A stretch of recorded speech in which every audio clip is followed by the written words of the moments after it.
अहमदाबाद विमान अपघातानंतर नागरी विमान वाहतूक महासंचालनालयाने एक मोठा निर्णय घेतलाय। डीजीसीएने एअर इंडियाच्या बोईंग 787-8-9 विमानांची तपासणी करण्याचे आदेश दिले आहेत।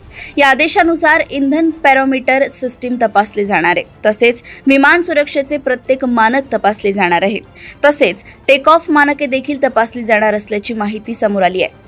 डीजीसीएच्या आदेशानंतर आता 15 जूनपासून देशातील विमानांचे टेक ऑफ करण्यापूर्वी इंधन पॅरामीटर मॉनिटरिंग आणि संबंधित प्रणालींची तपासणी केली जाणार आहे।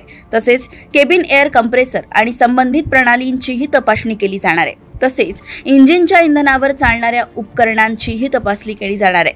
त्याचबरोबर हायड्रॉलिक सिस्टीमचीही तपासणी केली जाईल।